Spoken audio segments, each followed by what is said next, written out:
Good evening, everybody. Being 6 p.m, I'll declare the May Ordinary Meeting of the Capel Shire Council open. The Shire of Capel acknowledges the traditional custodians, the Wadandi people, and their continuing connection to the land, waters, and community. We pay our respects to members of all communities and cultures and to elders past, present, and emerging. We have some apologies tonight. I think we have an apology from Councillor Clues. We have an apology from Councillor Sciano, and we have Councillor Scott on a leave of absence. Response to previous public questions taken on notice, Acting CEO? Any? I have none, Mr. Chairman. Okay. We'll move to public question time.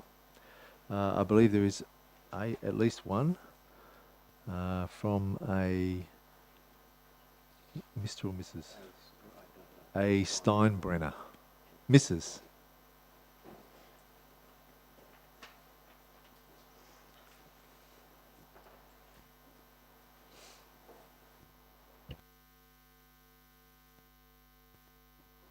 Tony Steinbrenner from Stirling Estate. Following the deputation by George Turner and myself at the April Council meeting, and taking into consideration the petition of 829 signatures tabled in the Legislative Council Western Australian Parliament on Wednesday, May 12, is the Shire of Capel now ready to support the campaign of the Capel Road Safety Action Group to lower the speed limit to 80 kilometres per hour on Bustle Highway between Capel Drive in the north and Spur Street in the south? I'll ask the Acting CEO to provide a response.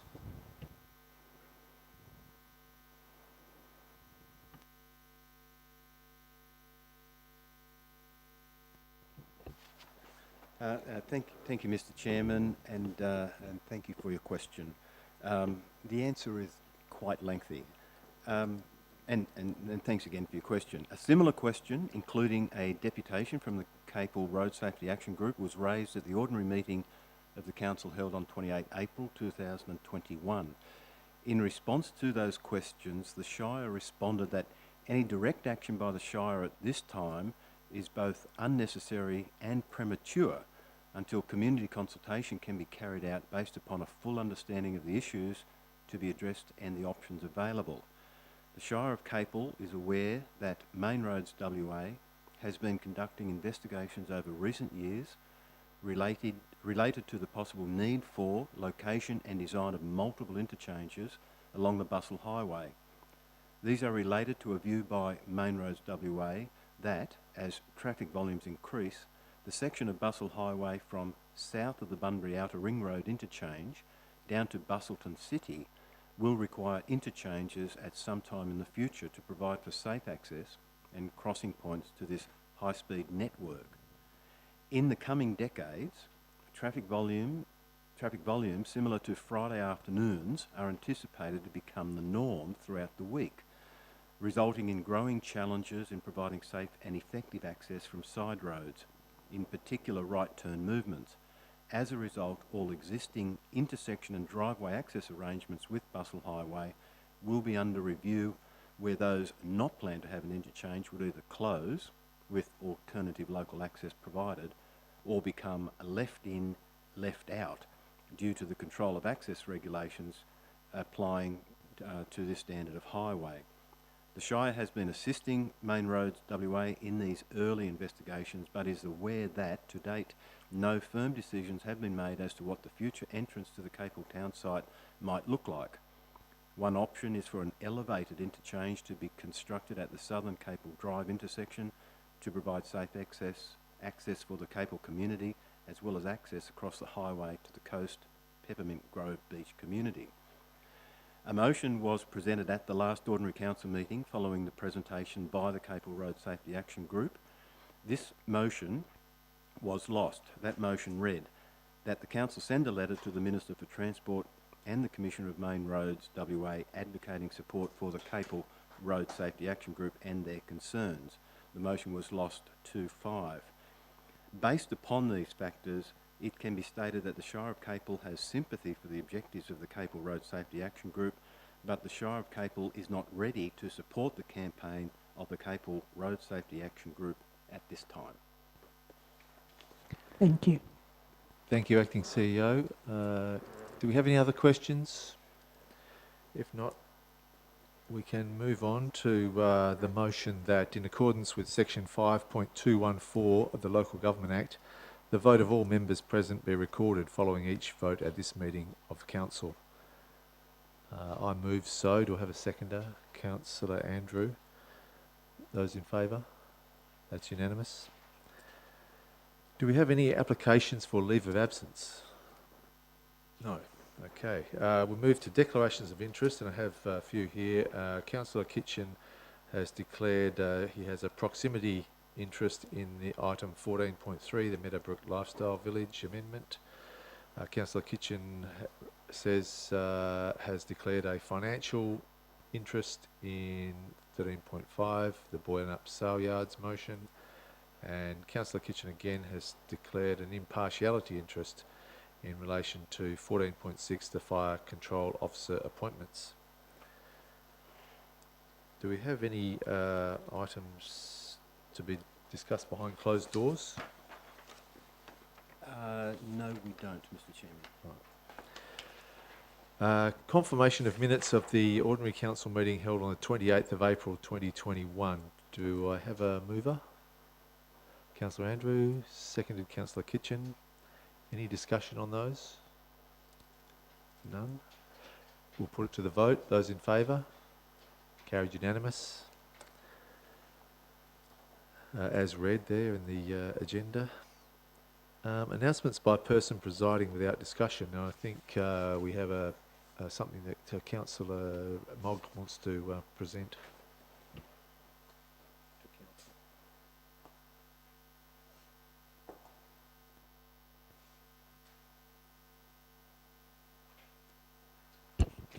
Thank you, Mr. President. I would like to come forward on behalf of the Capel Hockey Club and present the Council and Shire a certificate of appreciation for the COVID community donation. Thank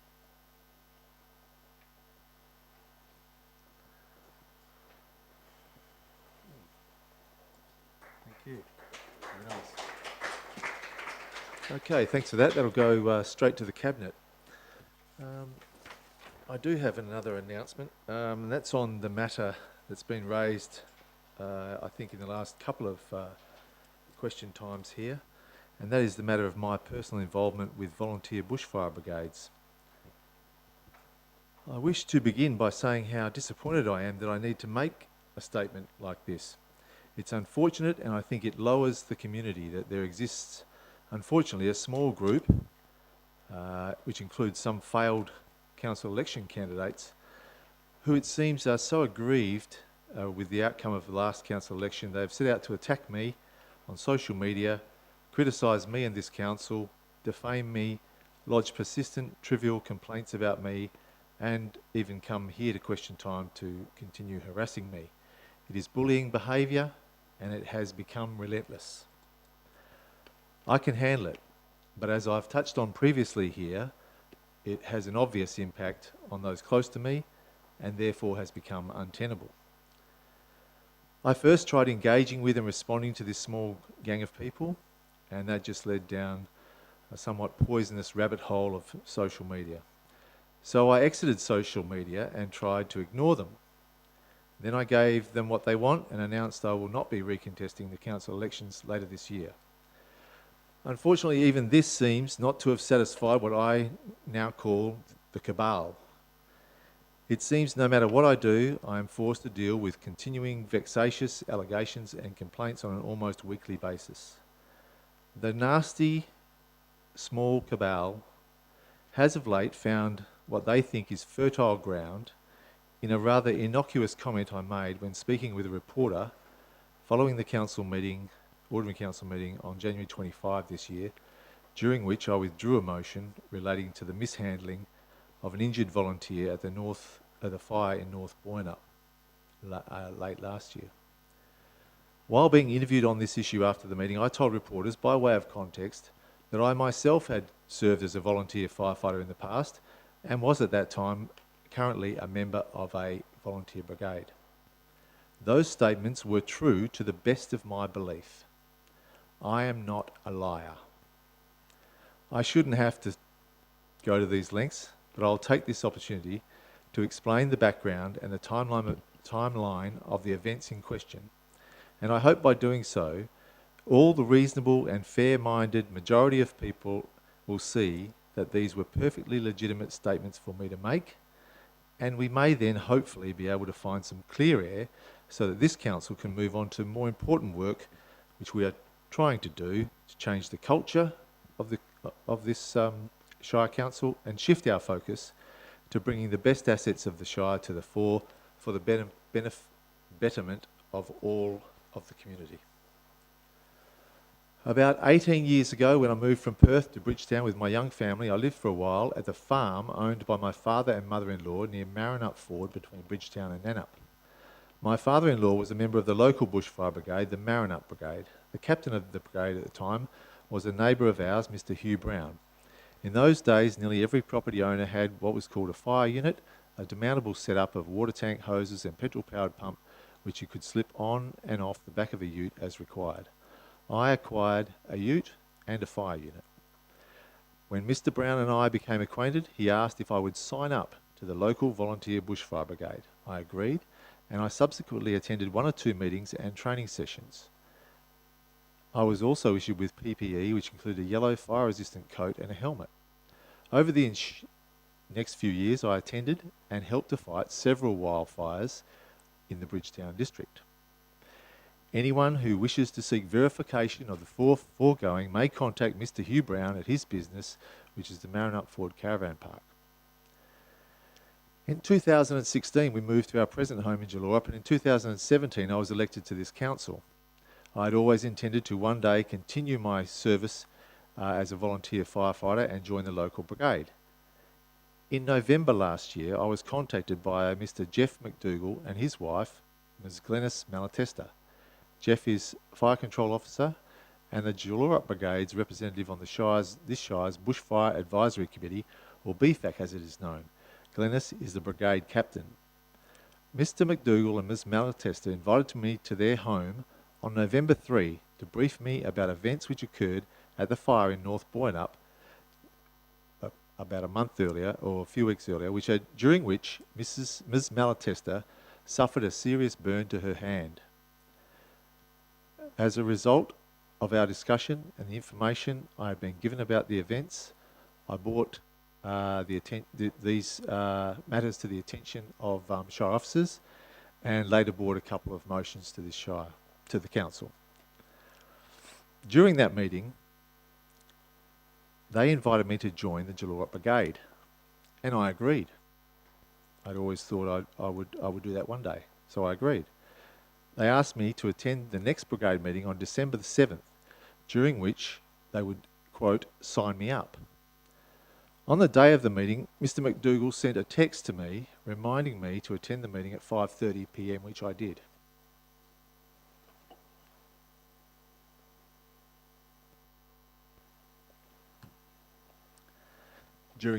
During the formal part of this meeting, the chairman asked those in attendance if there was any objection to me joining the brigade.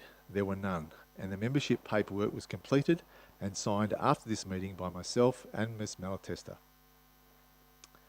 On December 20, I received a text message from Ms. Malatesta which said, "I thought you might want to know that Jeff, and reference to the Jelorup Brigade, have been abused by the Elgin Brigade 2 hours ago." I responded with a text which asked, "What did they say?" Ms. Malatesta texted back, "Threatened Jeff not to talk to you and our brigade to shut up.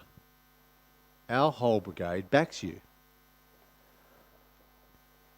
On December 29, I received an email from the brigade which had me listed in the address line along with all the other members, advising that the next brigade meeting would be on Monday, January 4.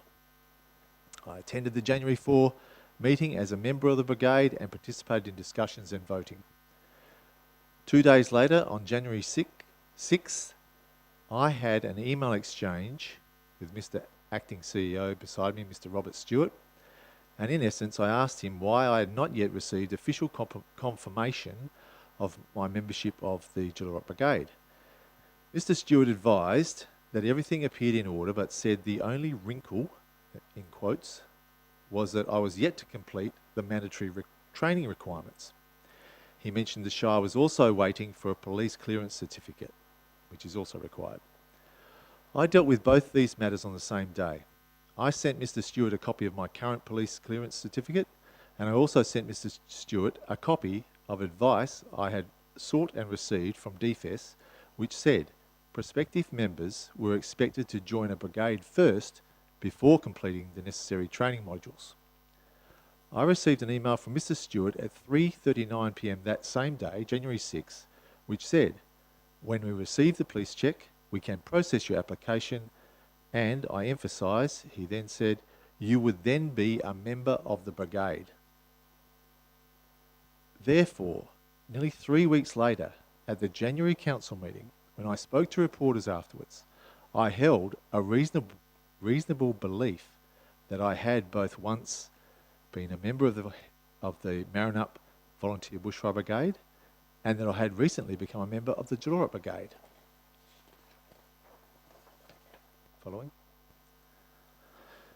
2 days after the interview, on January 27, I was handed a letter from the acting CEO, which said that the committee of the Gillorot Bushfire Brigade had met to consider my application and rejected it.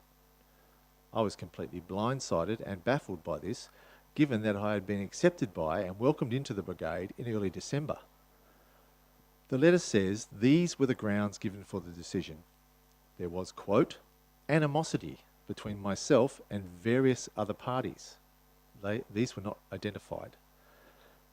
2, quote, perceived ill feeling towards the Gillorot Brigade by others. The others were not identified. 3, my, quote, demonstrated inability to separate brigade issues with Shire business, which I find quite strange because the brigade is a part of this Shire. I appealed this strange and perhaps unprecedented action to this council, but to my astonishment, the action was endorsed. I realise I'm supposed to support decisions by this council, but I had declared an interest in that matter, of course, and hence did not take part. And I have not yet been able to bring myself to review the recording of the debate, but I will one day. I'm still lost for words, so I'll finish it there.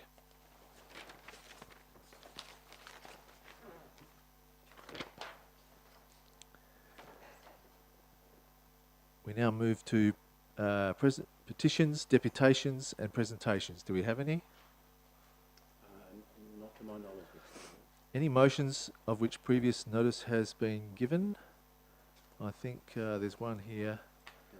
Councillor Mogg, yes. She moved that the following motion pursuant to clause 4.12 of the Shire of Capel Standing Orders Local Law. She intended to move the following motion at the meeting of council tonight. That a subject to a report being I'll let you move it, Councillor Mogg, if you like. Thank you, Mr. President. I move my following motion. I give notice of my intention to move the following motion at the meeting council held on 26th of May 2021, that subject to a report being prepared by the acting CEO demonstrating feasibility for 1, a second flagpole being installed adjacent to flagpole already in the place of the entrance to the council's administration building at 31 Forest Road, Capel, specifically to fly the Australian Aboriginal flag, and 2, the word Kaya being placed at the council buildings and library entry doors, adequate budget allocation for the 2022 financial year being made. In brief, to install another flagpole next to the existing nation flagpole 1 that's in front of the Shire and council building to house the Aboriginal flag, also to place the Wadandi word Kaya at all council buildings and library entry doors, shows feasibility support and that the request aligns with our Shire Council reconciliation policy plan. The motion request will help bring our Shire up to date with local government departments' demonstrated current action. That's a part of the local government policy practice. Will be action working towards an inclusive and progressive council and Shire. I'd like to make amendment, or do I need to get a seconder first? Get the seconder first and then you can move the amendment. So Councillor Noonan seconding. Thank you. Councillor Mogg. Thank you. Can I make amendment number 2, please? Hold on. I've just been advised that someone else would need to move that amendment. So Councillor Noonan is going to so move. Thank you, Mr. President. Could I move move the motion with the amendment to item number 2, that the word "kaya" being placed on all council buildings and library entry doors be subject to confirmation by the local Noongar elders. Thank you. Seconder? Councillor Mogg? I think she can second it. Yes, okay. Councillor Mogg, so we're debating the amendment now. Councillor Noonan, would you like to speak to the amendment? Just that I think it would be appropriate for us to consult the local elders before we embark on that action. Councillor Mogg, anything to add? No, thank you. Just fully support the amendment and action. Any other discussion? We'll put that to the vote. Those in favour of the amendment? It's carried unanimous, and that becomes the substantive motion. And now, Councillor Mogg, you may speak to the substantive motion if you wish.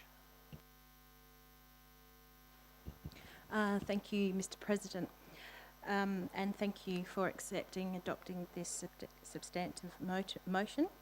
And I'd like to bring in light that putting this motion forward, that within our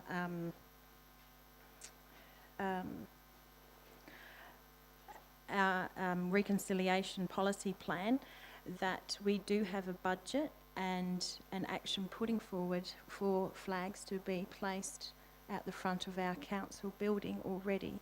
So I'm very pleased to report on that and look forward to progression on that action. Thank you. Councillor Noonan, you were the seconder. Nothing further to add. Anybody else wishing to speak? If not, we'll put that to the vote. Those in favour? That's carried unanimous. Thank you.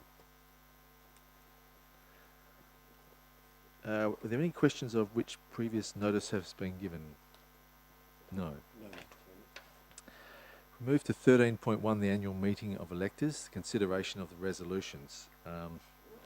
The officer recommendation is to consider the resolutions that are listed there as read. Is there anyone wishing to move this item? Councillor Andrews, seconded Councillor Kitchen. Councillor Andrew, anything?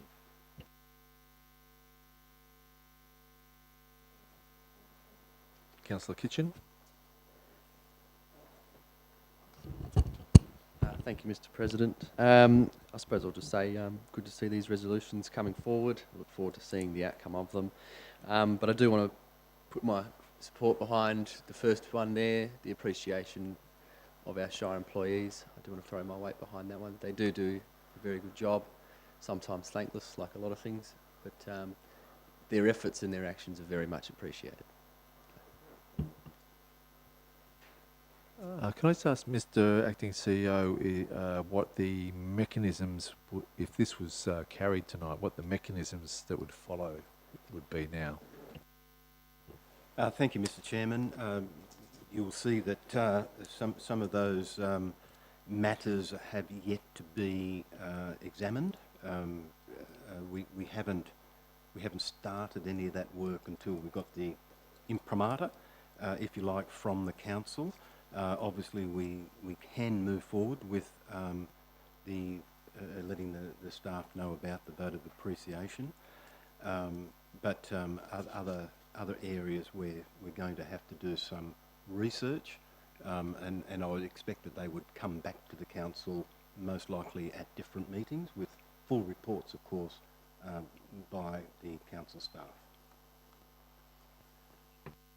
Specifically, my question on the first one is this the vote of appreciation, or will there be another separate specific vote of appreciation, or does this cover it? Mr. Chairman, I am of the opinion that this covers it. Okay. If there's no one else, so there's anyone else wishing to speak, we'll put that to the vote. Those in favour? Carried unanimously. Thank you. 13.2, the policy review for internal controls. Do I have a mover? Councillor Kitchen, seconded Councillor Noonan. Councillor Kitchen. Nothing? Councillor Noonan. It appears pretty straightforward. Put it to the vote. Those in favour? Unanimous. Thank you. 13.3, the policy review for elected member travel expenses. Acting CEO, do we all have a conflict of interest in this one? I don't believe so, Mr. Chairman. Okay, good.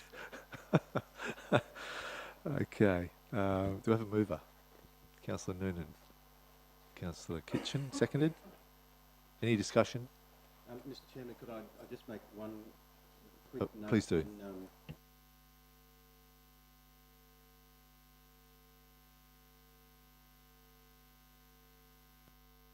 Sorry, thank you.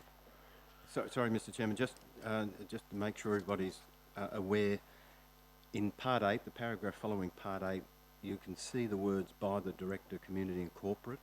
Those words shouldn't be there, and the minutes, Mr. Chairman, I will reflect a suitable claim form will be provided upon request. Okay, yeah, I can know what the acting CEO is referring to is in the motion, but it is in the background. It's been changed in the background, so I think we understand that.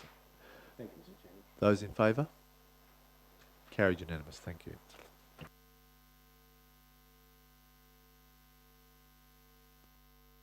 .4, the vexed question of the Diabolone Vista basketball court.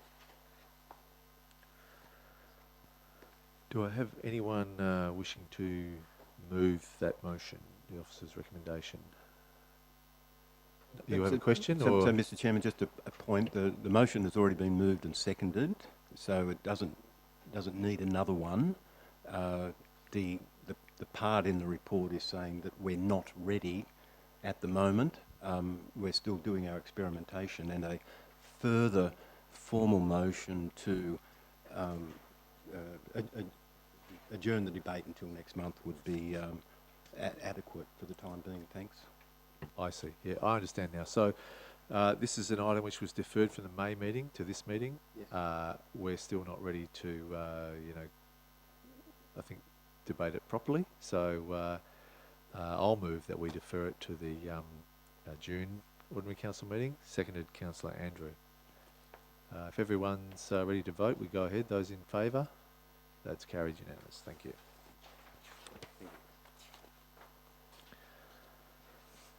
And just for the sake of the gallery, I'd just add that the reason for that is we're doing some experiments on some low noise apparatus in terms of the basketball facility, which may give us a solution to the problem.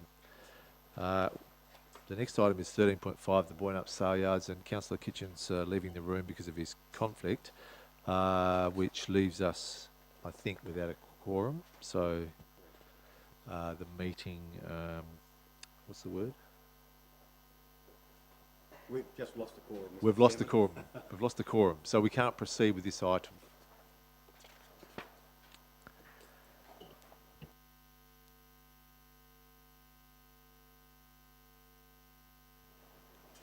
So Councillor Kitchen may as well resume his seat.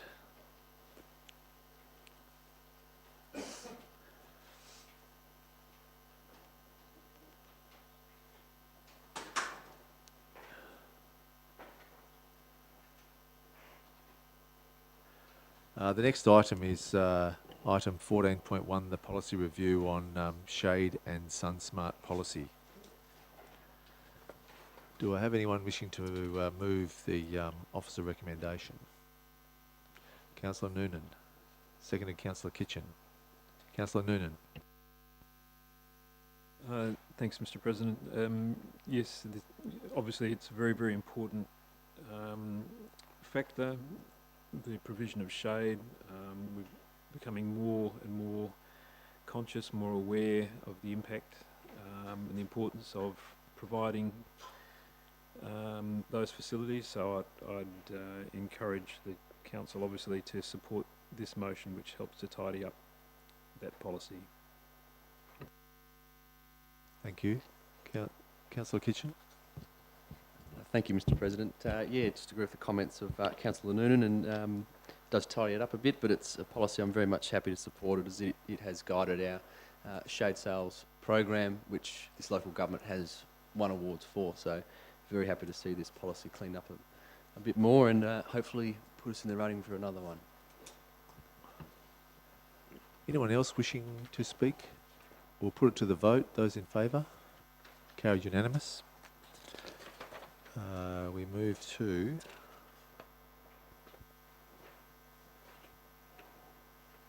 (14.2).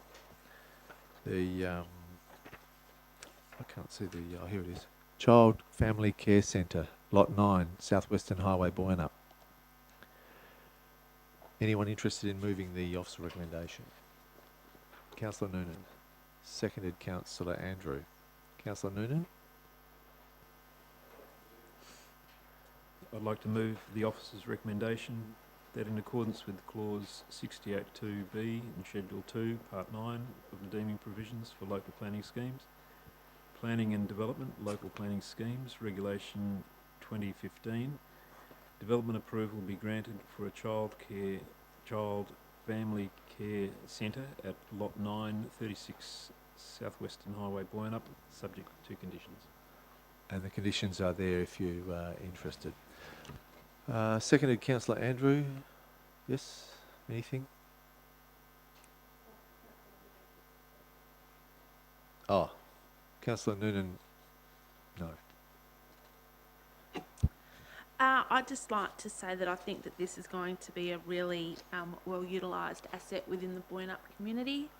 From what I am aware, there is a lack of childcare facilities and options out in Boynup, and I think that this will serve the local community really well. Okay, thank you. Shall we put that to the vote? Those in favour? Carried unanimous. 14.3, the Meadowbrook Lifestyle Village Development Application Amendment. Councillor Kitchen is declaring an interest and leaving the room. And as he gets to the door, that leaves us again without a quorum, so that will lapse. And Councillor Kitchen can return for the next item.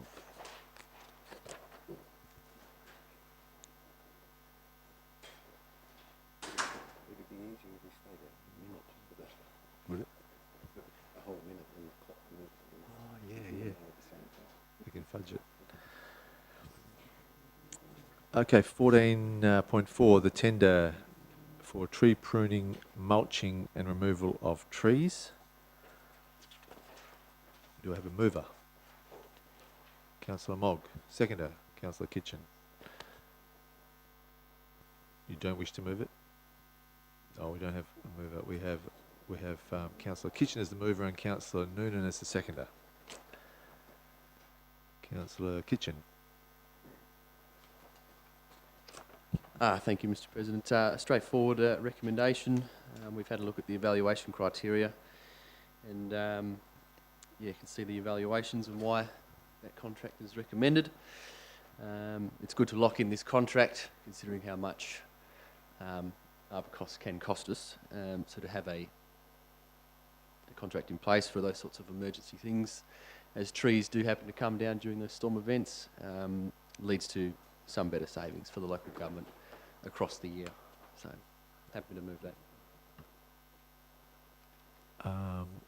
Can I just ask the question, Mr. Acting CEO, Kent or someone else in the room? Do we have? Can we be given an idea of what the savings will be on the sort of ad hoc spending that we've seen previously. Mr. Chairman, I'm happy to hand that one over to Christian.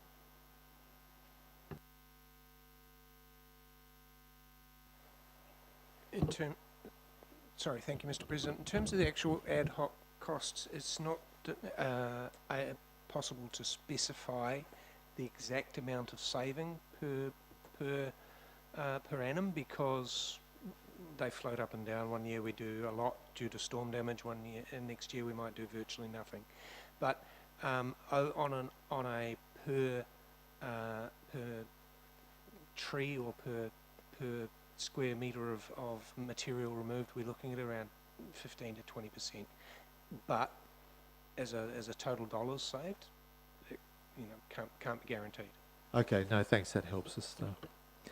Thank you. Councillor Noonan, I think it was. Nothing further to add. Thank you. We can put that to the vote then. Those in favour? That's carried unanimous. Thank you. 14.5 is the renaming of Maid Marian Street. Is there a mover? Councillor Noonan, seconded.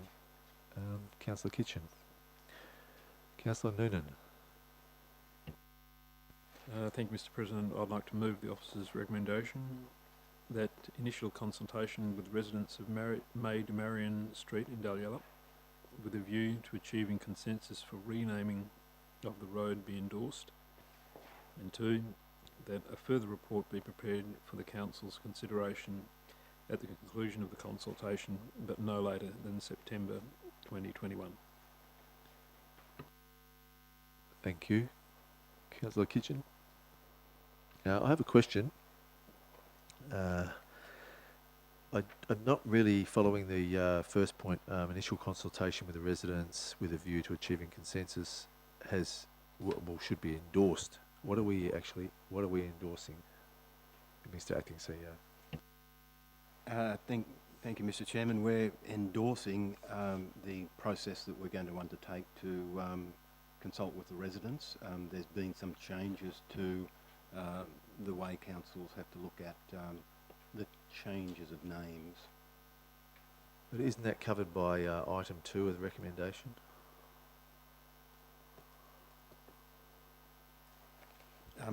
Not in my opinion, Mr. Chairman. Item 2 is the direction from the council to bring another report back to the council. Okay, if there's no further discussion, we'll put that to the vote. Those in favour? It's carried, unanimous. 14.6 is the fire control officer appointments, and Councillor Kitchen has declared an impartiality interest, but thankfully he can remain in the room if he chooses. So we can continue. Do I have a mover? Councillor Noonan. Seconder? Councillor Andrew. Councillor Noonan. Thank you, Mr. President. I'd like to move the officer's recommendation that the following Bushfire Brigade volunteers be appointed as fire control officers. The Chief Bushfire Control Officer, Chris Scott.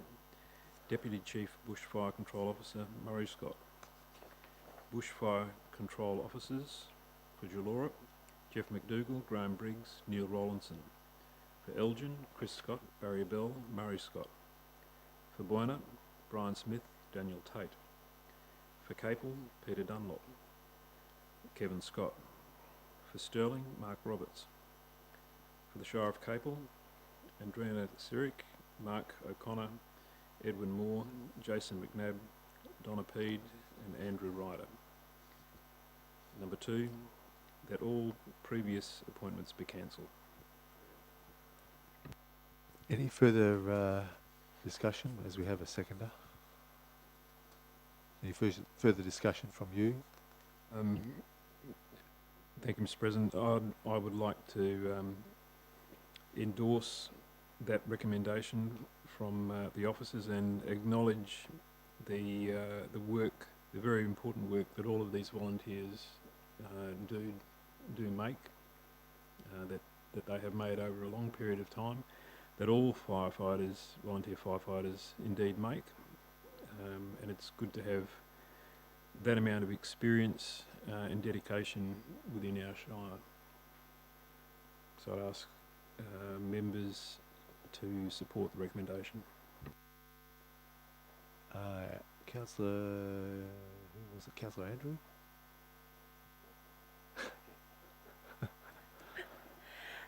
I concur with the thoughts of Councillor Noonan. I too think that we're very fortunate to have such dedicated Bushfire Brigade members and people that continually are prepared to step up and do such an enormous volunteering role. So yeah, I concur. I'll speak against the motion, and I'll explain why. This motion is not, a vote of thanks or a vote of appreciation for these people. It's a vote on whether these people should be reappointed to these positions, and that the recommendation or the names and the positions have come to us from the Bushfire Advisory Committee, which is made up of largely, if not exclusively, the same people. So we've got people advising us that they themselves should be appointed to roles, and I see a bit of a conflict in that. I'm not comfortable with endorsing a motion that, with recommendations that come to us from the people who are getting the appointments. I think there's something wrong with the process. I raised it the other night at the briefing session. I haven't had any follow-up answer to those queries since then. I think it's a flawed process. I think there should be something else for the council to look at, to consider, that are these the appropriate people for these jobs, and there should be someone, maybe even if it's our emergency services coordinator, giving us a reason why these people should be in these roles. I just think that, and what I've been trying to do, and it's been misunderstood, and it's probably the reason that I got, for some inexplicable reason, not permitted to join the Jalora Brigade, or I was joined and then they did a U-turn for some inexplicable reason, is because we seem to be, this council seems to be, in the thrall of the BFAC. We seem to be, the BFAC seems to be the tail wagging the dog. The BFAC is an advisory committee that advises this Shire Council on how to administer its responsibilities under the Bushfire Control Act. But what's happened in previous years, obviously, and it still remains, is that the council is seen as a cheer squad for the BFAC, and everybody lives in fear of daring to challenge even a single decision they might make, including who should be in what role. And we have people advising us that they themselves advising us about what role they themselves should fill. And then, as you've seen from my statements earlier tonight, then the wagons are circled. If anyone dares to criticise or I haven't criticised anyone, I've only sought to regularise and scrutinise some of the things that have been going on. If anyone dares to do that, they're ostracised, as I have been. They're threatened, as you saw that Mr. McDougall has been. And people are forced to kowtow to the tail wagging the dog, which I think is a disgrace. I think it's gone on too long and it needs to change. So I would urge councillors to try to resist the temptation to just be a cheer squad for these people because they are brave firefighters. The brave firefighters don't want my help because they don't like the cut of my jib, because I dare to question. That doesn't affect my firefighting ability. So that was, that's, as I've tried to point out earlier on tonight, that is a disgrace that I tried to put to one side, and then I had people coming in here trying to call me a liar. So now it's, I'll stand up for myself. So that's my contribution to the debate. I will not be supporting, when we see tonight strict adherences to rules of declaring conflicts of interest and leaving the room. Here we have a blatant conflict of interest that we're all just going to let go through to the keeper. Well, I don't want to support it. I'm opposed to it.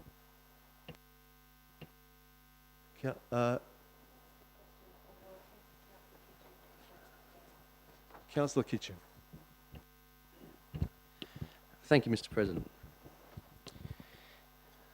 FCOs, like all other brigade members, are volunteers. FCOs, fire control officers, are recommended by the rank and file members of each brigade. So you look at the names on the board there.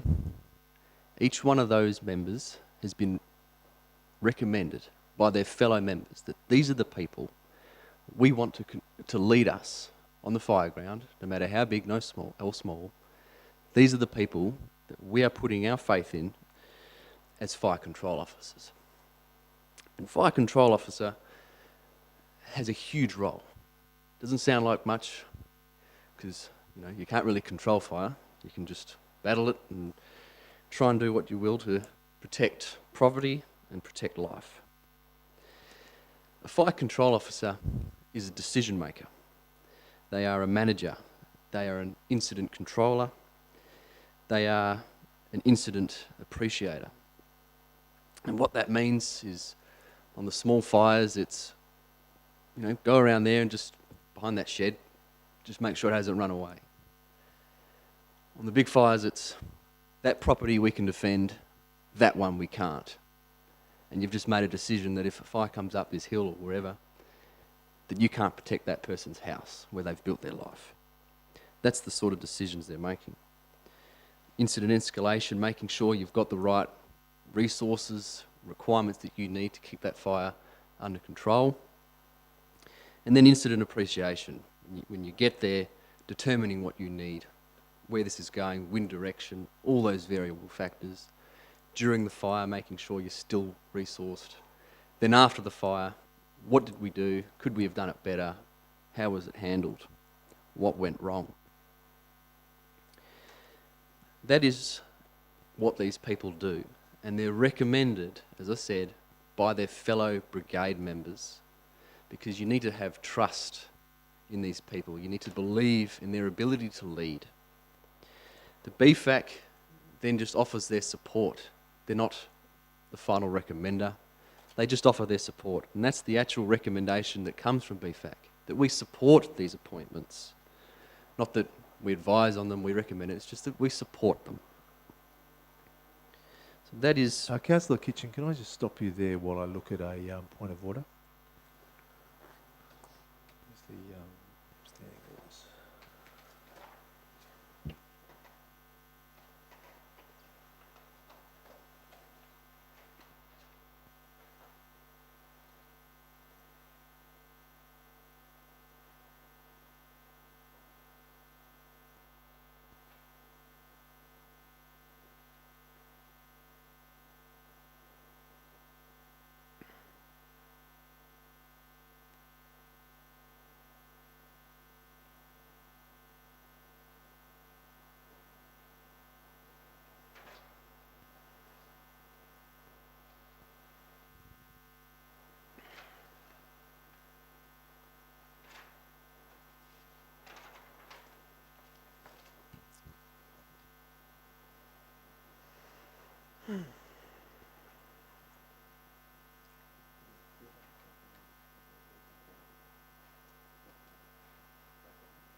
So I'm moving a procedural motion 13.9 that the member no longer be heard. Do I have a seconder? Lapses due to want of a seconder. Okay.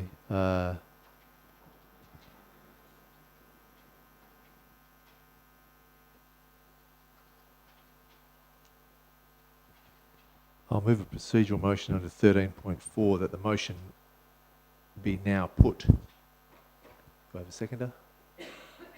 No, it lapses. All right. Councillor Kitchen, continue. Thank you. With regard to the BFAC, they are a structured, ordered, minuted meetings, and that's how they provide their advice, recommendations and support. I'd much rather a structured meeting providing advice to council on who should be in these key positions rather than receiving advice, which I know our brilliant emergency services coordinator would consult with the brigades anyway, but without any backing of the actual members themselves.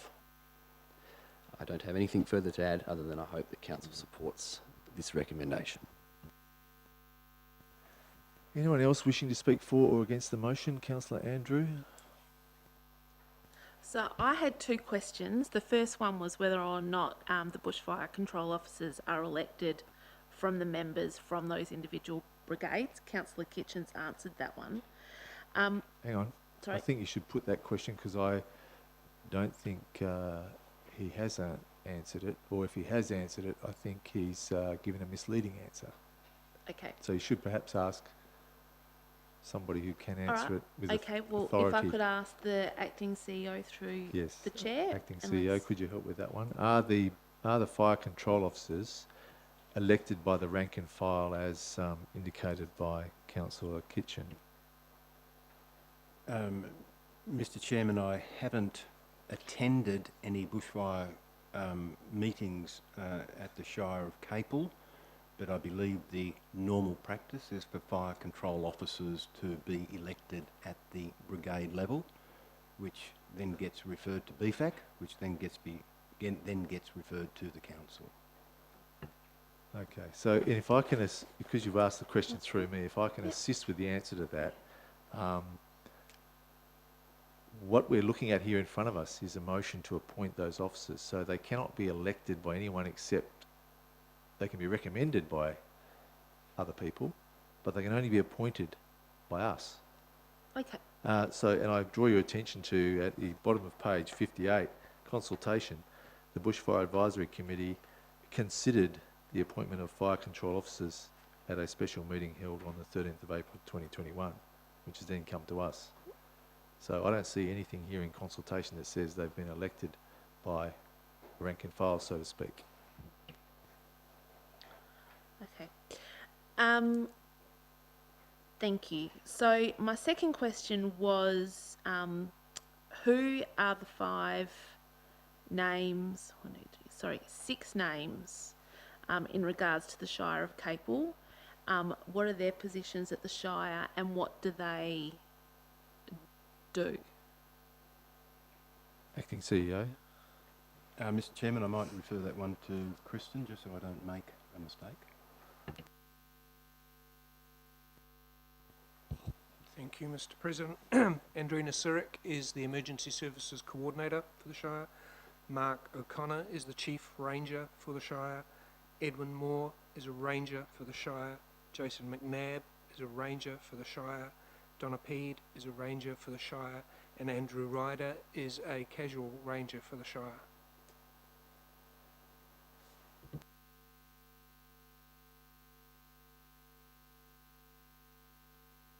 For sure. So as rangers though, what are their qualifications to attend fires and their fire experience, if I can, through the chair?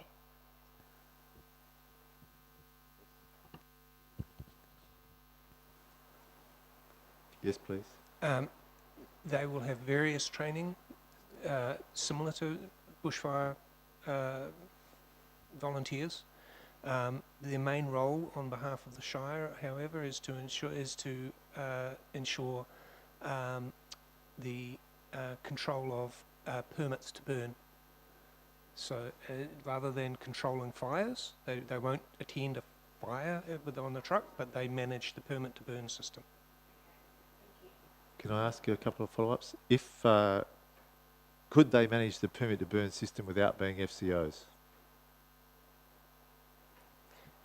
Under the regulations, as I understand it, you have to be gazetted in order to issue permits to burn, and therefore they would need to be FCOs in order to be gazetted, in order to manage that. The regulations require a sign-off to set fire to the bush. And my other question is, were these 6 staff members who are put forward as possible FCOs, were they elected by the so-called rank and file? No, sir. However, they were previously appointed, so they were on last year's. There's only one new name on this list, as I understand it. So these guys, though they were on the register last year, there's a rollover of their previous appointments. Thank you. Any further discussion? Councillor Noonan, you can sum up. Please do. Thank you, Mr. President. I would like to start by just making the point that I understand and respect the position that Councillor Southwell has taken. I recognise the pain and suffering that the sort of vilification that you have been subject to has been relentless, and it has been grossly unfair, and it is most regrettable that it has occurred within the Shire. So I extend to you my sympathies. It should not have happened. I think it's important here that in order to move forward, that we seek to remove any emotiveness that we can from our deliberations.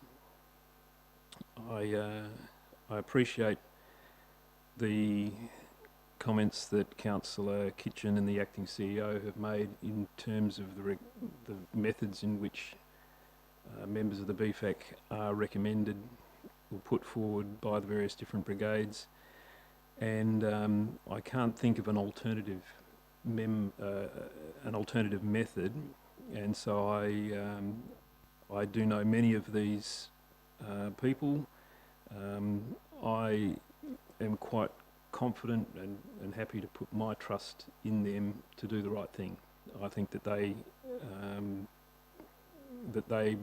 will fulfil their positions in an appropriate and efficient professional manner. I would also like to, it pleases me to note the awards ceremony that was held last week, organised by Captain Glenys Malatesta and FCO Jeff McDougall at Jalorap to recognise the long service of various different members. I think it's only right and proper that such awards ceremonies take place. I think it is, however, regrettable that, to the best of my knowledge, no councillors were either informed or were able to attend that event. It would have been a great opportunity for us to be there, and I certainly hope that we have that opportunity to be present at the next such awards night. I would also note that there appeared to be, or there was, very good support at that event from the general Jalorap community, members of the community who are not in fact members of the Bushfire Brigade, and I thank those members of the Jalorap community for their support as well. And I note that there appeared to be something of reconciliation between certain members who were there, and I applaud that. I was very pleased to see that. I would encourage all of those members to extend that same spirit of reconciliation and appreciation to all members, all residents of the Shire of Capel, and to acknowledge the contributions that all of us can make, because together we have a wonderful Shire, and I think that we should appreciate the talents, the abilities that all of the residents have. So, Mr. President, in summing up, I would like to commend the officer's recommendation. I do so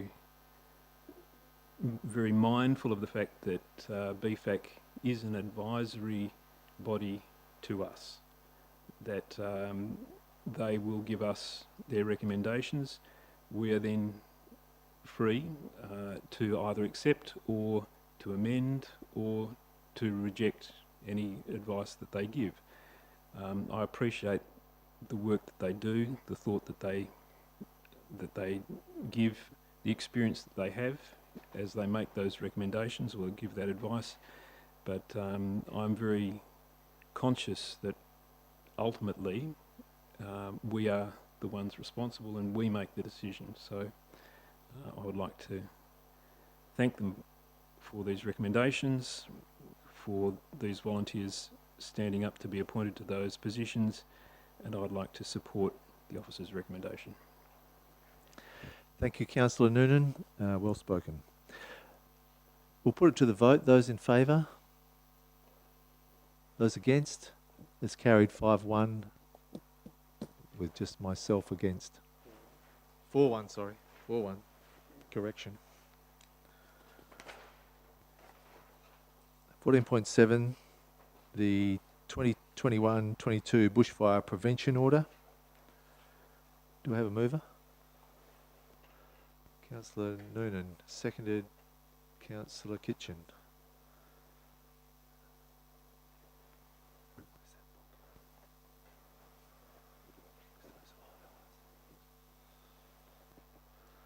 Councillor Noonan. Thank you, Mr. President. I would like to move the motion, but I would like to amend or put a slight amendment to the motion. And I'm aware that as the mover, I need to move it with that amendment. Yeah. So if you can read out the motion that you're moving, that would assist us. I would like to move the motion that the Bushfire Prevention Order, as attached, with amendments to the rural properties 2 metre fire break sentence be amended to 2 or 3 metre fire break around paddocks and land adjacent to road reserves in accordance with DFES recommendations be adopted. I'll bring that over to the minute takers. Number 2, that notice to owners of land within the district by publishing the Bushfire Prevention Order. Sorry, Councillor Noonan, it's just been brought to my attention that there's a little issue here with the fact that this was deferred previously, so we're in the middle. We're in the middle of the debate that began last month, and so rather than having you, which is my mistake, sorry, to have you move something, we are already in the debate, so we are at present debating the motion that the Bushfire Prevention Order as attached be adopted, notices to owners of land within the district be published in the Government Gazette, and distribution of the Bushfire Prevention Order with a rates notice and media outlets be authorised. So given that we're in the middle of that debate, and you were the mover, I don't think you can just move an amendment. I think because you're the mover, you can't move an amendment. So we'll go to Now, do we know if there was, I don't think anyone spoke last time. Did anyone speak to the motions last time? I didn't think so. We didn't? Right. So we move to the seconder, which is Councillor Kitchen. And Councillor Noonan, yeah, I won't advise you. Cheers. Thank you, Mr. President. Yeah, so subsequently BFAC did have a look at the bushfire prevention order again after Council's deferral and discussed a few of the issues that were raised. Fellow Councillor Clues was able to come along to that meeting and raised his concerns that he had with the bushfire prevention order, and unfortunately he couldn't join us tonight. So on his behalf I'll be moving an amendment to one of the recommendations that he made to the BFAC, which they subsequently endorsed, and then also just provide a few comments which he said I could pass along tonight as well. So I do endorse the bushfire prevention order myself as is. What was quite clear and is when the BFAC met with Councillor Clues, myself and the support staff, the reasons why the bushfire prevention order is in its form were given, and Councillor Clues said that he come away from that meeting very informed as to why. It was a very informing process, and out of the discussions that were had, BFAC subsequently adopted a motion, which the minutes were only published this afternoon, but I'm happy to read them, that Council be advised that 1, the Bushfire Advisory Committee is in a process of implementing a program of continuous improvement regarding bushfire mitigation standards and bushfire mitigation education, and is happy to report to the Council on an annual basis as to the standards achieved, and 2, raises no objections to the bushfire prevention order being renamed to the bushfire mitigation notice, which is the motion to amend that I will subsequently move. I suppose I could do that now. So I move the amendment that the words prevention order be deleted and replaced with the words mitigation notice, and the appropriate changes be made to the attached notice. Do we have a seconder? Councillor Noonan. Councillor Kitchen. Thank you, Mr. President. This was one of the issues that Councillor Clues raised. His issue was that he felt the current name was probably a little bit too direct in its manner, and so he wanted to sort of soften that language and make it seem more like the local government is doing this order to work with people in bringing their properties up to an appropriate standard, which the BFAC subsequently agreed with and raised no objections and has passed along that recommendation to the Council. So that's that. And the other thing that was to be raised is the bushfire mitigation notice, as it may now be known, if this is endorsed, is a minimum standard of people to achieve. It's the minimum standard. They can go beyond if they wish and follow the DFS guidelines if they're appropriate to them. Councillor Kitchen, I think you've moved on to debating the motion rather than the believe I have, amendment. yes. So we'll have, if anyone else wishes to speak, if no one else wishes to speak for or against the amendment, we can put it. Is that okay? We'll put that to the vote. Those in favour? That's carried unanimous. So that now becomes a substantive motion. And the mover was, we've already been through mover and seconder. So Councillor Kitchen, if you wish, you can continue. Yeah, thank you, Mr. President. Yes, as I was saying, it is a minimum standard, so if people do wish to improve their properties and make it even more fire-prone, not fire-prone, more prevented to fire by, installing sprinklers, whatever they wish, that is their choice. This is, again, another time that the BFAC has recommended a change to the bushfire mitigation order as it is now. And what is required when these changes is made is to make a small change and then educate, and then in a few years make another change. So the BFAC is very much aware of Council's appetite to improve the standards and is very happy to meet well before the consideration of next year's bushfire mitigation order to discuss these matters. They're a very open group, and they will discuss things and what's relevant to how fire is combated within this district. So, what the focus is on now, if this mitigation order is subsequently approved, is to just focus on the education, and that comes from knowledge of last time when the bushfire prevention order, as it were, was adopted. The number of non-conformities and non-compliances did go up, and it took a matter of education. So this is a improved bushfire mitigation order. It has better flexibility for people in there to become compliant with the low fuel zones and being able to maintain an entire property as a low fuel zone instead of having to install fire breaks, which is a good initiative for those who are concerned probably more of environmental matters and not wanting to churn up a good section of their property.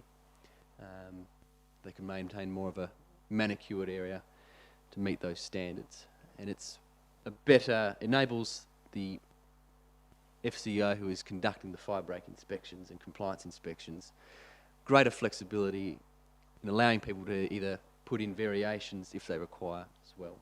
So it is a more up-to-date, more standardised, far improved bushfire mitigation notice, and I hope the council supports it. Thank you. Anyone else? Councillor Andrew? Thank you. Just a few things. I have a recollection from last month's meeting of Councillor Clues putting an amendment forward regarding the dates and aligning them more with the beginning and the end of the month. Is that completely off base or no? So I just wanted to confirm then that those amendments on the notice that goes out will be changed. The 2nd of November will actually become the 1st. The 1st of April will become the 31st of March. And then it'll be the 1st of April to the 30th of April. I also wanted to make notice of the barbecue and fire pit section. As a resident of Special Rural with a fire pit, I find it really frustrating that we put these restrictions in our notices, but then that information is incredibly difficult to find. I'd like to make a commitment that which burning period or the fire danger rating is actually put up on our Facebook page and is updated every weekday in particular on our website on the front. So it's easily accessible because I have a feeling that we have residents that are lighting their fire pits and using these things in instances that the fire danger rating is too high, but they can't find that information to confirm that. Okay, Councillor Andrew, that's great. I don't think you're actually debating the motion, and you're going off piste a bit. But I'm talking about the Shire Council and the senior staff would, I'm sure, take those comments on board, and we can attend to those things. If you don't want to go to the extent of moving a motion, that is. But otherwise, I'd rather that you stuck to the matter in front of us. Not a problem. And there's just one other thing that I'd like to draw the attention to from the members of the public's benefit. A question was queried the information in the background information, the 20 metre low fuel zone is just around habitable buildings, not all buildings, and that amendment will be made when that official notice goes out as well. Okay, thank you. I'll just check that.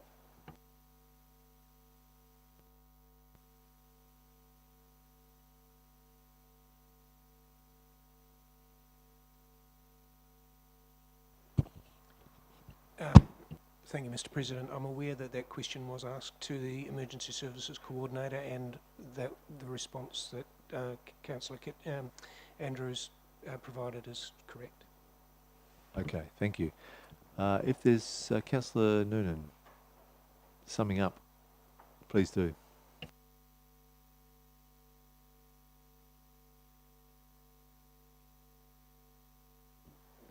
Thank you, Mr. President, and councillors for your contributions. I think that the bushfire the bushfire mitigation notice is a good one. I think it's one that certainly we can live with. I would like to highlight the discussions that we have had over from last month to now. I would note that the two documents that I brought to councillors' attention, the first one from DFES on firebreak siting and design, that it specifies in there the preference for 3 metre wide fire breaks. We know that the fire break is not designed to prevent the movement of the fire. That's not its main purpose. It's to provide access for firefighting appliances to get to where they need to get to in a safe manner. Now, around paddocks, cleared paddocks, a 2 metre fire break is perfectly acceptable because the truck can go over the crop or over the paddock, over the pasture. In areas around paddocks or in paddocks where there is a bush component or a bush block, which has a 2 metre fire break is not adequate because you're battling to get a light attack vehicle around there. You certainly would struggle. You wouldn't be able to get a large appliance around. The concern is, and this is raised by DFES,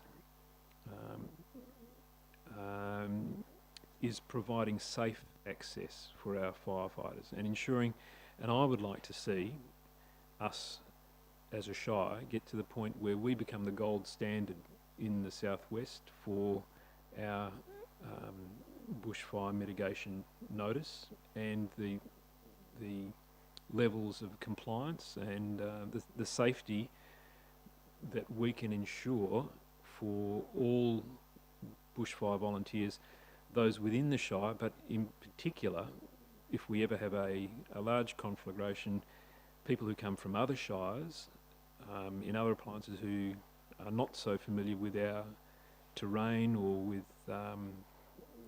properties here, who might end up either by direction or by mistake going down a fire break in the belief that they will get to a turnaround or they'll get to a point where where they won't get stuck and they won't have to try and reverse or in the midst of a bushfire situation. So I have given these documents to the councillors and to the Shire officers. I commend the Shire of Augusta Margaret River, particularly for the frequently asked questions page that they have attached to their 2020-2021 firebreak notice about the increased firebreak width. And I would hope that we would, perhaps if we can't do it this year, perhaps next year, that we do a similar thing. And I'd point out on that, once again, that it makes a 2 metre fire break around a paddock is fine, but 3 metre trafficable fire breaks around a road reserve is a preferable standard. But it also notes, it goes on to make the point that variations can be sought and will be given. That this is an educational process and that we certainly there's no expectation that someone's going to be compliant and you've only got however many weeks to do it. That indeed, if a phased approach needs to be adopted, that those variations are available. As well, that exceptions can be made for things like topography, composition of land, if there are rocks water hazards, if there are logs or steep gradients, things like that. Obviously, there are variations that can be given. So it is an educational process. It is a process of continual improvement. But I think that we should always have that as our chief goal, that we become the gold standard for safety for volunteer bush firefighters in the southwest. And so on that note, I'd like to commend the bushfire prevention order, the bushfire mitigation notice as attached, and recommend that it be adopted. Thank you, Thanks, Mr. President. Councillor Noonan. We'll put that to the vote. Those in favour? That's carried unanimously. We move to 15.1, the fees and charges for 2021-22.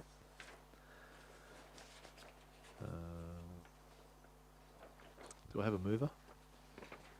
Councillor Kitchen. No? It's been moved. This is another one that's been previously deferred, so we already have a mover and seconder, and that was Councillor Clues and seconded Councillor Sciano.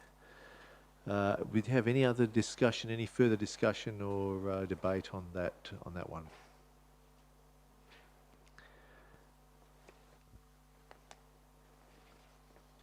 If not, we'll put it to the vote. Those in favour?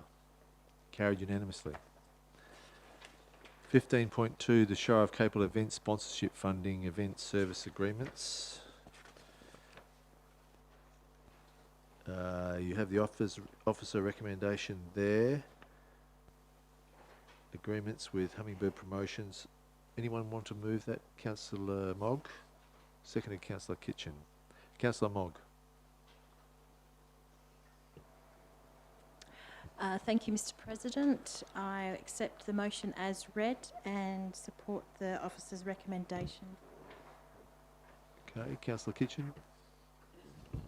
Thank you, Mr. President. Yeah, very much happy to endorse this one. The community benefits from these activities when they're running is very much seen, and the economic multipliers of the injection into the region is just huge. You know, those multiply at least 1 in 4, but there's some of these events create far more than that. And some of them are right around the time of year when you need them too. So very much happy to endorse these things going forward. So, yeah, recommend the motion. Thank you. Anyone else for or against? If not, we can put that to the vote. Those in favour? Carried unanimous. Thank you. This next one. Yep. So 15.3 has been withdrawn from tonight's proceedings. We'll see that again probably next meeting. So we move to 15.4, the policy review of council hire and usage. Should that be council facility hire and usage? I thought there was a missing word there. Council facility hire and usage. Do I have a mover of the officer recommendation? Councillor Noonan, seconded. Councillor Kitchen. Councillor Noonan, anything? Thank you, Mr. President. I'd like to recommend that the officer's recommendation be taken as read. Okay. Councillor Kitchen, anything? No. We'll put it to the vote. Those in favour? That's carried unanimous. 15.6, the accounts paid during the month of April 2021. I'll move the officer recommendation. Seconder. Councillor Noonan. Any questions? The questions we were asked to provide earlier, did anyone ask any questions and we can be given the answers? No? Okay. So we'll put that to the vote. Those in favour? That's carried unanimous. The financial statements, 15.7 for April 2021. Do we have any? I'll also move it. Seconded. Councillor Kitchen. It almost lapsed for one of a seconder. Any discussion on that one? Put it to the vote. Those in favour? Carried unanimous. I think we do have some new business of an urgent nature, don't we? Thank you, Mr. Chairman. Yes, we do have a late item which I would ask the council to accept on the agenda. It's more of a statutory matter regarding the CEO selection process.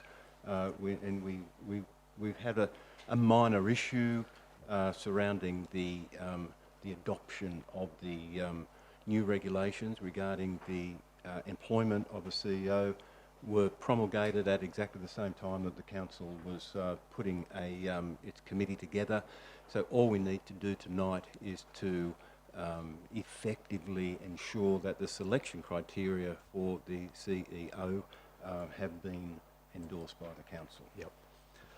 Okay, so I'll move the proposal, which is simply to re-adopt all selection criteria for the Chief Executive Officer as contained within the attachment to the CEO application package. Do you have a seconder? Councillor Andrew. So the reason for this is just, the state government introduced some changes to standardise these things, and it was right on the cusp, or right in the middle of us doing things ourselves as we previously were asked to do. So we've just had to tick the box in this case. Any further discussion? Those in favour? Carried unanimously. Do we have any more public questions? Any motions without notice? Any notice of motion for consideration at the next ordinary meeting of the council? Any items behind closed doors tonight? No, Mr. Chairman. No. With that, I will close the meeting at 7:26 p.m. Thank you.